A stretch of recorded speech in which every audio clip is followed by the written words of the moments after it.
Era di mana luka kecil bisa membunuhmu, itu mungkin akan kembali, dan tidak ada yang tahu cara mencegahnya secara pasti.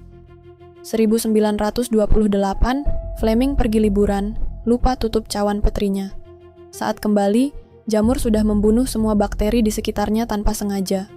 Sebelum penicillin, pneumonia membunuh 30% pasiennya, demam nifas membunuh ibu-ibu baru melahirkan, luka operasi rutin sering berujung sepsis yang mematikan.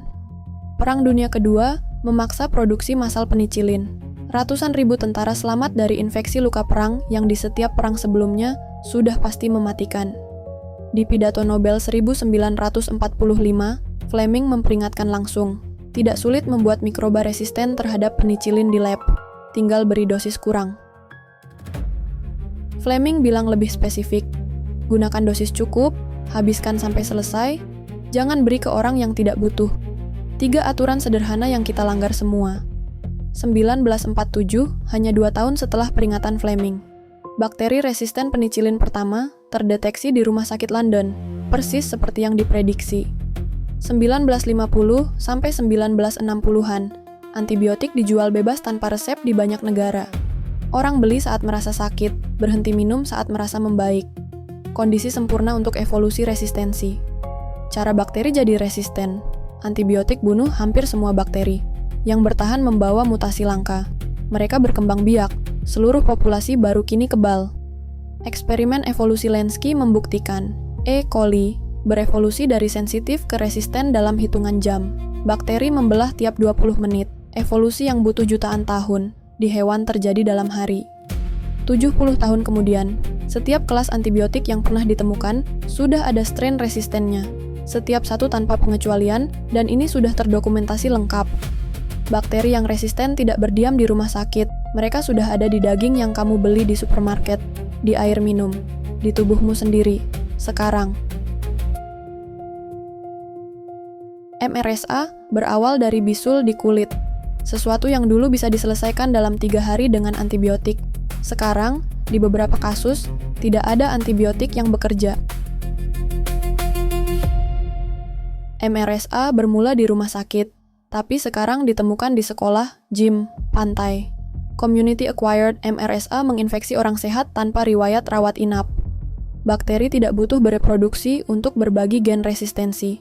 Mereka bisa langsung menyuntikkan DNA ke bakteri lain, bahkan ke spesies yang sama sekali berbeda. Plasmid, cincin DNA kecil yang bisa langsung disuntikkan antar bakteri.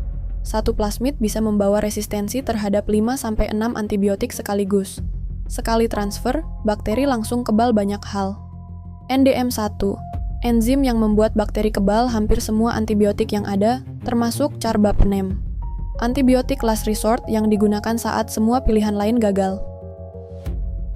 NDM1 pertama ditemukan di India 2008. Dalam 10 tahun sudah ada di Asia, Eropa, Amerika, Afrika, Australia, Timur Tengah.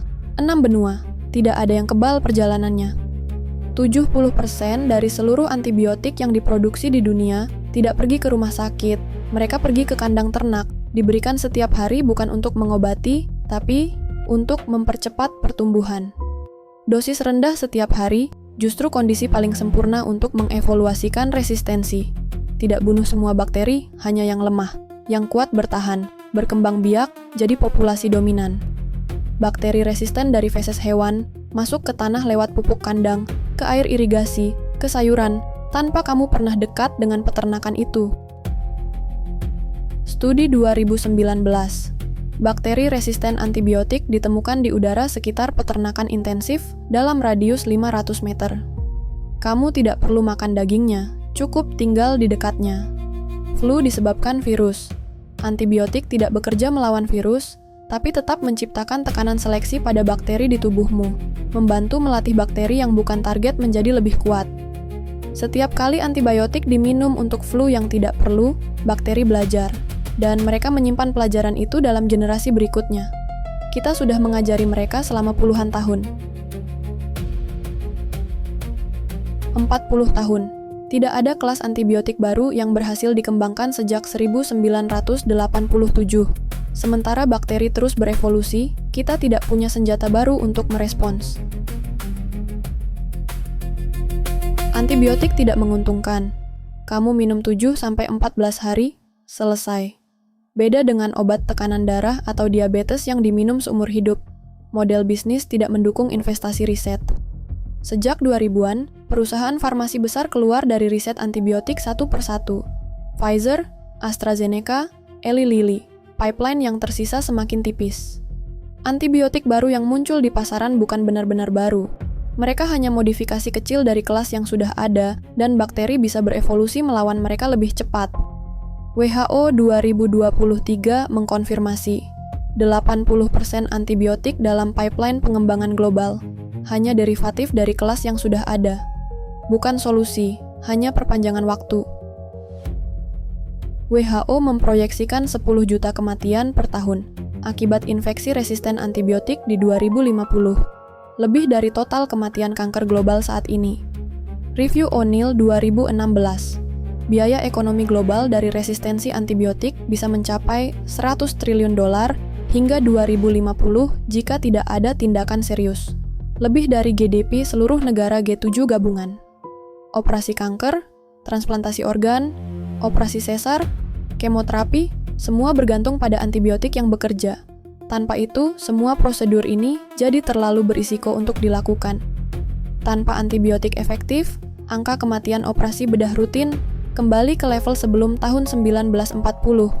Apendektomi, operasi patah tulang, persalinan sesar, semua kembali jadi prosedur berbahaya. Negara berkembang paling terancam, akses terbatas ke antibiotik mahal, sanitasi kurang, overuse tinggi karena tidak ada diagnosis akurat. Beban paling besar jatuh ke yang paling tidak punya pilihan. Indonesia, konsumsi antibiotik tanpa resep masih sangat umum. Data resistensi nasional sangat terbatas, dan banyak masyarakat masih percaya antibiotik obat segala penyakit. Ada satu terapi yang sudah ditemukan 100 tahun lalu, dipakai luas di Eropa Timur, lalu dilupakan saat antibiotik muncul. Sekarang, saat antibiotik mulai gagal, para ilmuwan kembali ke sana.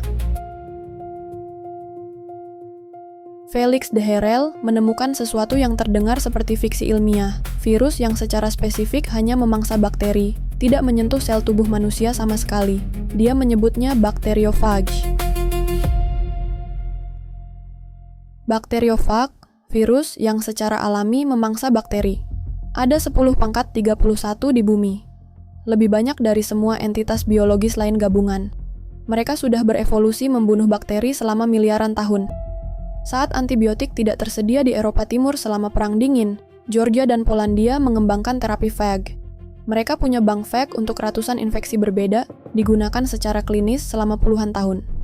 Keunggulan phage atas antibiotik sangat spesifik. Satu phage hanya bunuh satu jenis bakteri target. Tidak mengganggu bakteri baik di ususmu. Tidak merusak mikrobioma.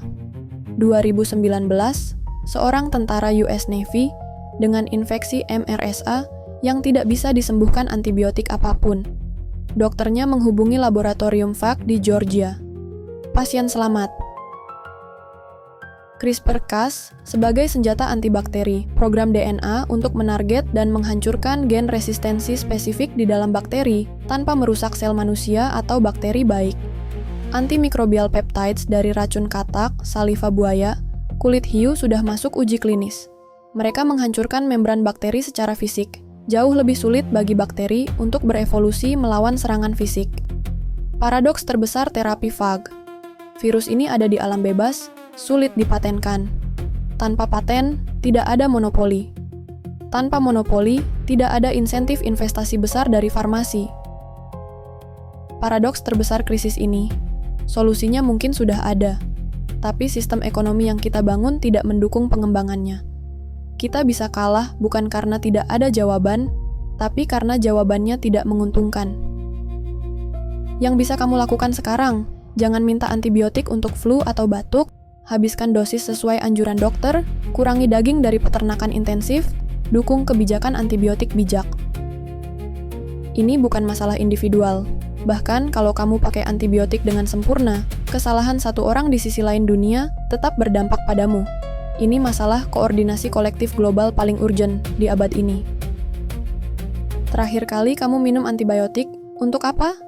Habis atau tidak? Komen di bawah. dan share ke siapapun yang sering minta antibiotik untuk flu.